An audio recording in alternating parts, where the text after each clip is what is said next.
തിരുവനന്തപുരം അമ്പലമുക്കിലെ ഹോട്ടലിൽ വൻ തീപിടുത്തം. ഹോട്ടലിന്റെ റൂഫ് ടോപ്പിലുണ്ടായ തീപിടുത്തം 1 മണിക്കൂർ നീണ്ട പരിശ്രമത്തിനൊടുവിലാണ് നിയന്ത്രണ വിധേയമാക്കാൻ കഴിഞ്ഞത്. സംഭവ സമയത്ത് ഹോട്ടലിൽ കുടുങ്ങിപ്പോയ 4 അതിഥി തൊഴിലാളികളെ ആശുപത്രിയിൽ പ്രവേശിപ്പിച്ചു. ഉച്ചയ്ക്ക് 2 മണിയോടെയാണ് അമ്പലമുക്കിലെ ഹോട്ടലിന്റെ റൂഫ് ടോപ്പിൽ തീപിടുത്തമുണ്ടായത്. സംഭവസ്ഥലത്ത് കുടുങ്ങിപ്പോയ 4 അതിഥി തൊഴിലാളികളുടെ നിലവിളി കേട്ട KSEB ജീവനക്കാർ ഇവരെ രക്ഷിക്കാൻ ശ്രമം ആരംഭിച്ചു. കയർ കെട്ടിയാണ് KSEB ജീവനക്കാർ അതിഥി തൊഴിലാളികളെ താഴേക്കെത്തിച്ചത്.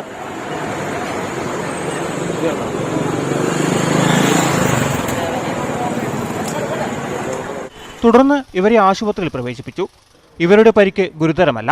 വെള്ളിയായിട്ട് വന്നിട്ട് ഇവിടെ തീയല്ല ഇങ്ങനെ വരുന്നത്. അപ്പം എന്താണെന്ന് അറിഞ്ഞുകൂടാത്തതുകൊണ്ട് ഞങ്ങൾ പെട്ടെന്ന് എത്തി നോക്കി. തീയറി അപ്പോൾ നമ്മളെ കൂടെയുള്ളവർ ഏണി എടുത്ത് പെട്ടെന്ന് വണ്ടിയിൽ ഏണി ഉണ്ടായിരുന്നു. ഏണി എടുത്തിട്ട് ഇന്ന് മേളിൽ കയറി. എന്നിട്ട് അവിടെ സീരിയൽ ലൈറ്റ് ഉണ്ടല്ലോ, അതിൽ ഞങ്ങൾ കയറിനെ കെട്ടിക്കൊടുത്തിട്ട് പിന്നെ രണ്ടാമത് അവിടെ നമ്മൾ വലിയ വടം ഉണ്ടായിരുന്നു. ആ വലിയ വടത്തിൽ കെട്ടിക്കൊടുത്ത് അതിൽ 4 പേര് അവിടെ ഉണ്ടായിരുന്നു. ആ 4 പേരും തൂക്കി താഴെ ഇറക്കി അവരെ ആശുപത്രി കൊണ്ടുപോയി. തീപിടുത്തത്തിൽ ഹോട്ടലിന്റെ റൂഫ് ടോപ്പ് മുഴുവൻ കത്തി നശിച്ചു. അഗ്നിശമന സേനയുടെ 6 യൂണിറ്റുകളുടെ 1 മണിക്കൂർ നീണ്ട പരിശ്രമത്തിനൊടുവിലാണ് തീ അണച്ചത്. ജനറേറ്ററിൽ നിന്നുള്ള ഷോർട്ട് സർക്യൂട്ടാണ് തീപിടുത്തത്തിലേക്ക് നയിച്ചതെന്നാണ് പ്രാഥമിക നിഗമനം. ഈ റെഫ്രിജറേറ്ററും അതേപോലെ തന്നെ ജനറേറ്ററൊക്കെ സൂക്ഷിച്ചിരുന്നു. ഒട്ടേറെ വേസ്റ്റ് മെറ്റീരിയൽ ഡംപ് ചെയ്തിരുന്നു. അങ്ങനെ ജനറേറ്ററിൽ നിന്നാവാം തീ പിടിച്ചതെന്ന് കരുതുന്നു. അത് മാത്രമല്ല, ഇത് 4 സൈഡും കെട്ടിയടച്ചത് കാരണം ഈ സ്മോക്ക് പുറത്തേക്ക് പോകുന്നതിന് അങ്ങനെ ഒന്നും കഴിഞ്ഞില്ല. അപ്പോൾ പെട്ടെന്ന് തന്നെ തീ പടർന്നു പിടിക്കുകയായിരുന്നു. ഹോട്ടലിലെ ജീവനക്കാർ കൂടിയായ അതിഥി തൊഴിലാളികൾ താമസിച്ചിരുന്ന സ്ഥലത്താണ് തീപിടുത്തമുണ്ടായത്. കെട്ടിടത്തിൽ സുരക്ഷാ സംവിധാനങ്ങൾ ഒരുക്കാതെ ഹോട്ടൽ ഉടമ വീഴ്ച വരുത്തിയെന്ന നിഗമനവുമുണ്ട്. ന്യൂസ് 18 തിരുവനന്തപുരം. മുക്കം ടൗണിലെ സൂപ്പർ മാർക്കറ്റ് കെട്ടിടത്തിനും തീ പിടിച്ചു. കാരശ്ശേരി സൂപ്പർ മാർക്കറ്റിലെ ഉപയോഗശൂന്യമായ സാധനങ്ങൾ സൂക്ഷിക്കുന്ന റൂമിലാണ് തീ പടർന്നത്. പാഴ്വസ്തുക്കൾ ഉൾപ്പെടെയുള്ള സാധനങ്ങളാണ് റൂമിലുണ്ടായിരുന്നത്. റൂമിൽ നിന്നും പുക ഉയരുന്നത് കണ്ടതോടെ മുക്കം ഫയർഫോഴ്സിനെ വിവരമറിയിക്കുകയായിരുന്നു. ഉടൻ തന്നെ ഫയർഫോഴ്സ് 2 യൂണിറ്റ് സ്ഥലത്തെത്തി തീ നിയന്ത്രണ വിധേയമാക്കി. MC റോഡിൽ കൊട്ടാരക്കര കലയപുരത്തിന് സമീപം ഓടിക്കൊണ്ടിരുന്ന മാരുതി വാണിന് തീ പിടിച്ചു. ഇന്ന് രാവിലെ കലയപുരത്തിനും പുത്തൂർ മുക്കിനും ഇടയിലായിരുന്നു സംഭവം. വണ്ടിയിൽ നിന്നും പെട്ടെന്ന് പുക ഉയർന്നത് കണ്ട് ഡ്രൈവർ ഓടി രക്ഷപ്പെട്ടു. കൊട്ടാരക്കരയിൽ നിന്ന് ഫയർഫോഴ്സ് എത്തിയാണ് തീ നിയന്ത്രണ വിധേയമാക്കിയത്. പൂവറ്റൂർ സ്വദേശി പ്രവീണിന്റെ വാനാണ് കത്തി നശിച്ചത്. സമീപത്തെ പെട്രോൾ പമ്പിൽ നിന്നും പെട്രോൾ അടിച്ച ശേഷം പുറത്തിറങ്ങി പൂവറ്റൂരിലേക്ക് പോകവെയാണ് തീപിടുത്തമുണ്ടായത്. അടൂർ മണ്ണടിയിൽ ട്രാക്ടർ മറിഞ്ഞ് യുവാവ് മരിച്ചു. മണ്ണടി സ്വദേശി ദിനേശ് കുമാറാണ് മരിച്ചത്. നിലം ഉഴുതുന്നതിനായി വയലിൽ ട്രാക്ടർ ഇറക്കുമ്പോഴായിരുന്നു അപകടം. ചെളിയിൽ പുതഞ്ഞ ട്രാക്ടറിന്റെ അടിയിൽ കുടുങ്ങിയ ദിനേശിനെ അടൂരിലെ ജനറൽ ആശുപത്രിയിൽ എത്തിച്ചുവെങ്കിലും ജീവൻ രക്ഷിക്കാനായില്ല. കാസർഗോഡ് കുമ്പള ആരിക്കാടിപ്പുഴയിൽ കാണാതായ 3ാമത്തെ ആളുടെ മൃതദേഹവും കണ്ടെത്തി. കർണാടക പുത്തൂർ സ്വദേശി നിരഞ്ജന്റെ മൃതദേഹമാണ് ഇന്ന് കണ്ടെത്തിയത്. 9ാം ക്ലാസ് വിദ്യാർത്ഥിയാണ് നിരഞ്ജൻ. സുല്യ സ്വദേശികളായ സഹോദരങ്ങൾ കീർത്തൻ, കാർത്തിക് എന്നിവരുടെ മൃതദേഹം കഴിഞ്ഞ ദിവസം കണ്ടെത്തിയിരുന്നു. കുമ്പളയിൽ ഒരു കല്യാണത്തിൽ പങ്കെടുക്കാനായാണ് മൂവരും കുടുംബത്തോടൊപ്പം എത്തിയത്. കുളിക്കാൻ പുഴയിലിറങ്ങിയപ്പോഴാണ് അപകടമുണ്ടായത്. കോവിഡ് വ്യാപനം രൂക്ഷമായ പത്തനംതിട്ടയിലെ 2 പഞ്ചായത്തുകളിൽ നിരോധനാജ്ഞ. ആറന്മുള, കോയിപ്പുറം പഞ്ചായത്തുകളിൽ ഇന്ന് അർദ്ധരാത്രി മുതൽ മെയ് 4 വരെയാണ് നിരോധനാജ്ഞ. ജനങ്ങൾ കൂട്ടം കൂടരുത് എന്നും കോവിഡ് മാനദണ്ഡങ്ങൾ പാലിക്കണമെന്നും കളക്ടർ പറഞ്ഞു. മറ്റ് സംസ്ഥാനങ്ങളിൽ ഓക്സിജൻ ക്ഷാമം നേരിടുമ്പോൾ കേരളത്തിന് പ്രധാനമായും തുണയായത് 2 വർഷം മുൻപ് കഞ്ചിക്കോട് പ്രവർത്തനം ആരംഭിച്ച ഐനോക്സ് എന്ന സ്വകാര്യ കമ്പനിയാണ്. പ്രതിദിനം 149 ടൺ മെഡിക്കൽ ഓക്സിജനാണ് ഇവിടെ ഉൽപ്പാദിപ്പിക്കുന്നത്.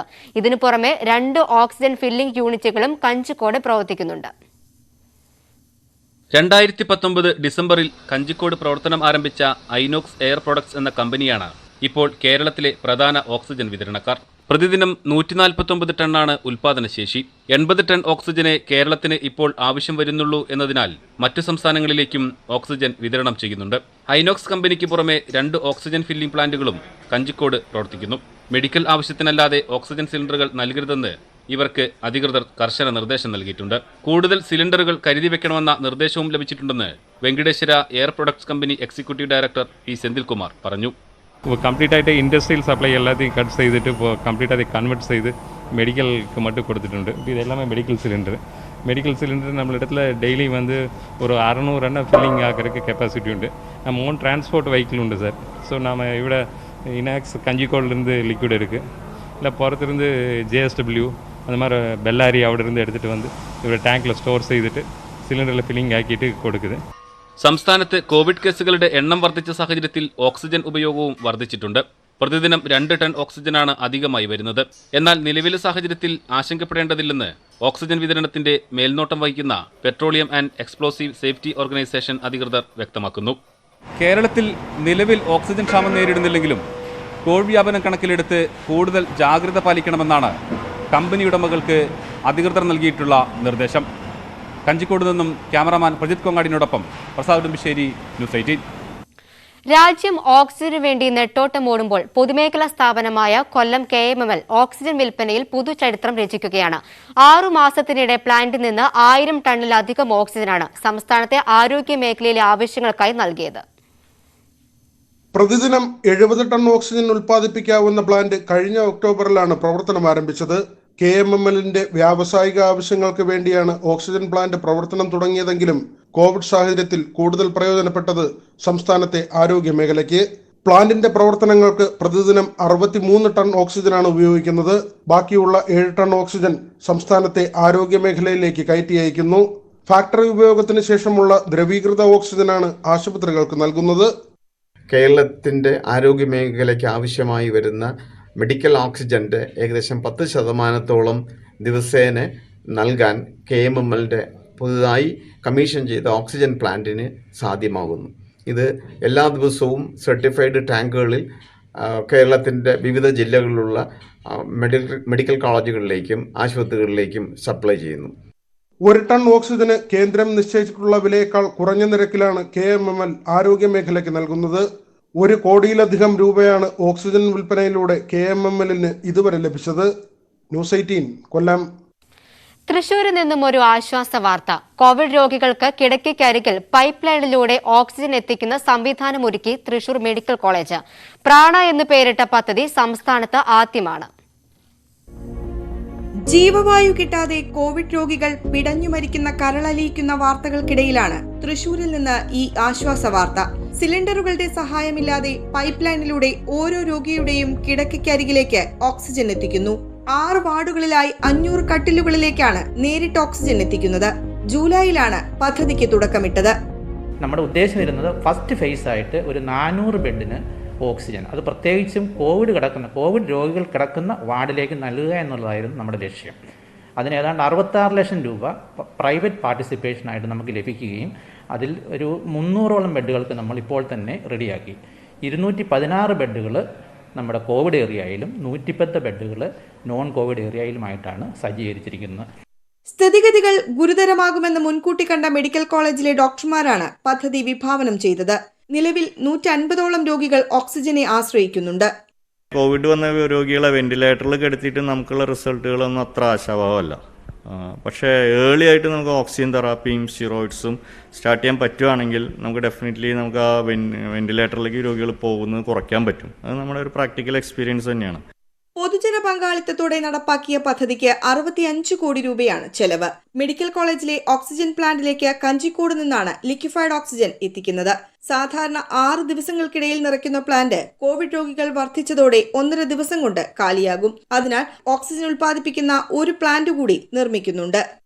രാജ്യത്ത് ഓക്സിജൻ കിട്ടാതെ കോവിഡ് രോഗികൾ പിടഞ്ഞു മരിക്കുമ്പോഴാണ് രോഗികളുടെ കട്ടിലിനരികിലേക്ക് പൈപ്പ് ലൈനിലൂടെ ഓക്സിജൻ എത്തിച്ച് തൃശൂർ മെഡിക്കൽ കോളേജ് മാതൃകയാവുന്നത്.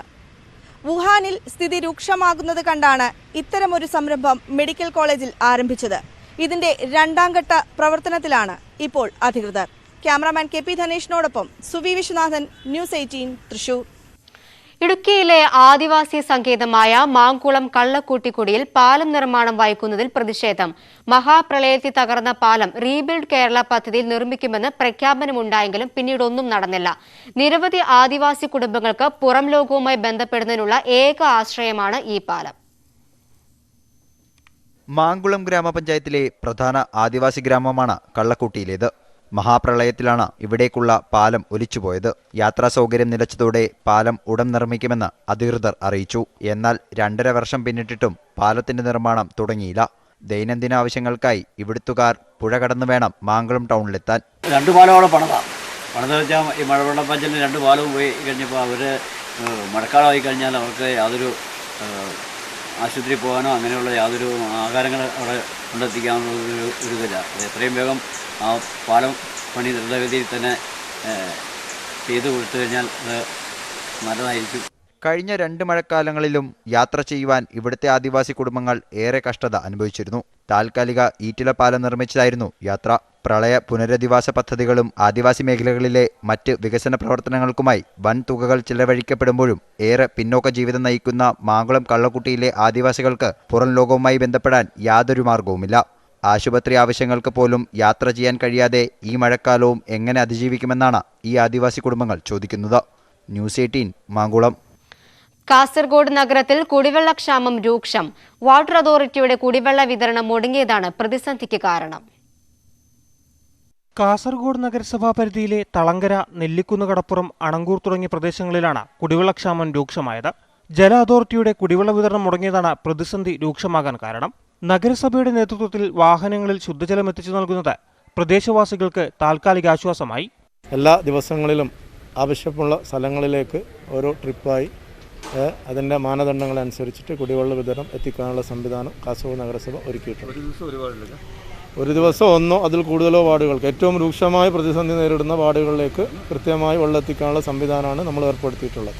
വരും ദിവസങ്ങളിലും ഈ പ്രദേശങ്ങളിലേക്കുള്ള ശുദ്ധജല വിതരണം തുടരാനാണ് നഗരസഭാധികൃതരുടെ തീരുമാനം. ന്യൂസ് 18 കാസർഗോഡ്.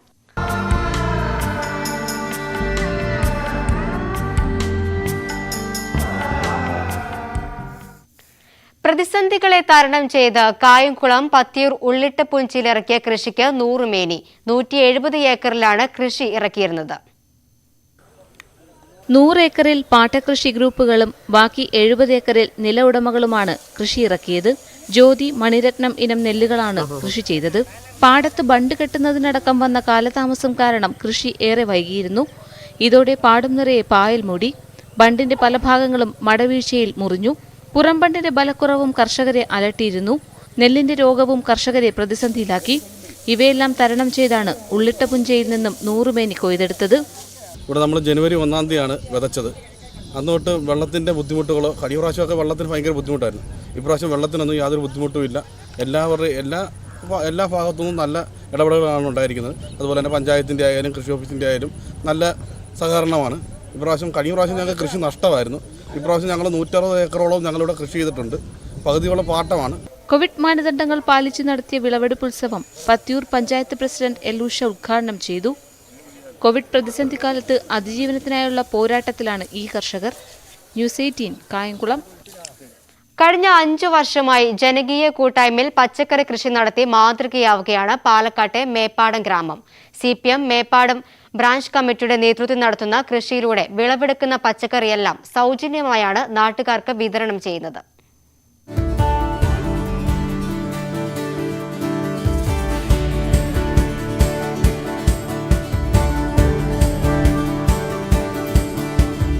കഴിഞ്ഞ 7 വർഷമായി പെരിങ്ങോട്ടുകുറിശി പഞ്ചായത്തിലെ മേപ്പാടം ഗ്രാമം ഇങ്ങനെയാണ്. 2ാം വിള നെല്ല് കൊയ്തെടുത്താൽ CPM ബ്രാഞ്ച് സെക്രട്ടറി പ്രമോദിന്റെ 2 ഏക്കർ പാടത്ത് നാട്ടുകാർ ഒരുമിച്ചിറങ്ങി പച്ചക്കറി നടും. മത്തനും കുമ്പളവും വെള്ളരിയും ചീരയും പടവലവുമെല്ലാം നടും. വിത്തിടുന്നത് മുതൽ വിളവെടുക്കുന്നത് വരെയുള്ള കൃഷിപ്പണിയെല്ലാം ഒരുമിച്ചാണ്. വിളവെടുപ്പ് ആരംഭിച്ചാൽ പിന്നെ ആഘോഷമാണ്. കിട്ടുന്ന പച്ചക്കറിയെല്ലാം മേപ്പാടത്തെ നാട്ടുകാർക്ക് സൗജന്യമായാണ് വിതരണം ചെയ്യുക.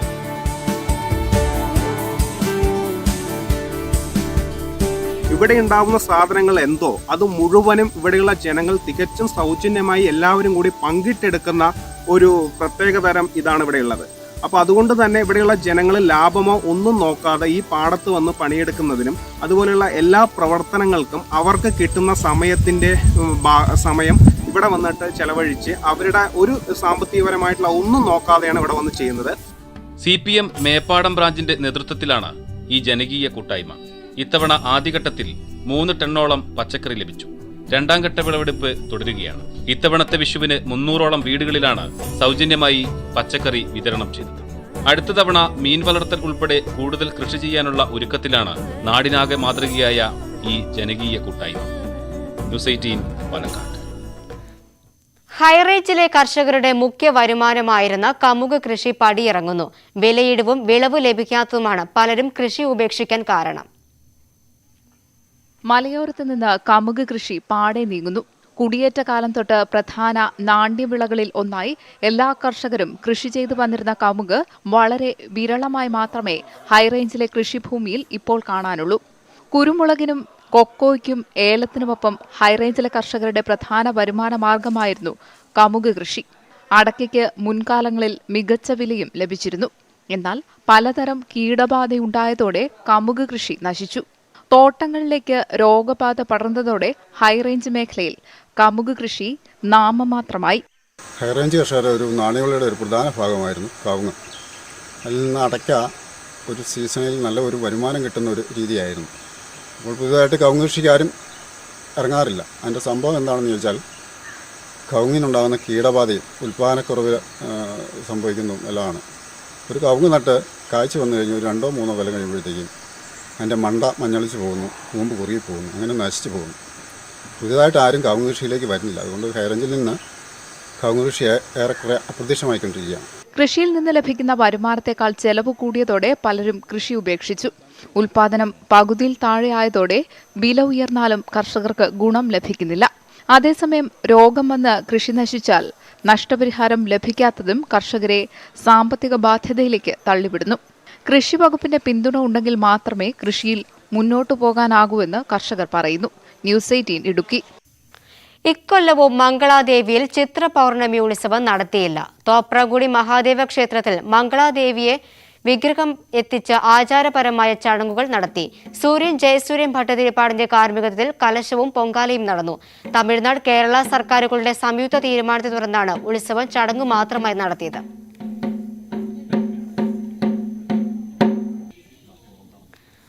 പകർച്ചവ്യാധികൾ പടരാതിരിക്കാൻ ശുചിത്വ ഹർത്താൽ നടത്തി കുഴിമണ്ണ പഞ്ചായത്ത്. പഞ്ചായത്തും കുടുംബാരോഗ്യ കേന്ദ്രവും ചേർന്ന് നടത്തിയ ശുചിത്വ ഹർത്താലിൽ കടകളടച്ച വ്യാപാരികളും നാട്ടുകാരും പങ്കുചേർന്നു. കുഴിമണ്ണ പഞ്ചായത്തിലെ എല്ലാ വാർഡിലെയും കടകളടച്ച് വ്യാപാരികളും ശുചീകരണ യജ്ഞത്തിൽ പങ്കാളികളായി. റോഡരികുകൾ, വീടുകൾ, സ്ഥാപനങ്ങൾ എന്നിവ വൃത്തിയാക്കുകയും പൊതുസ്ഥലങ്ങൾ അണുവിമുക്തമാക്കുകയും ചെയ്തു. മഴക്കാലപൂർവ്വ ശുചീകരണ പ്രവർത്തനങ്ങളുടെ ഭാഗമായാണ് നാടൊന്നാകെ ശുചീകരണ പ്രവർത്തനത്തിൽ പങ്കുചേർന്നത്. വ്യാപാരികൾ, emergency rescue force, white guard, trauma care, civil defence, സന്നദ്ധ സംഘടനകൾ തുടങ്ങിയവർ ശുചീകരണ പ്രവർത്തനത്തിൽ പങ്കാളികളായി. ന്യൂസ് 18 കൊണ്ടോട്ടി.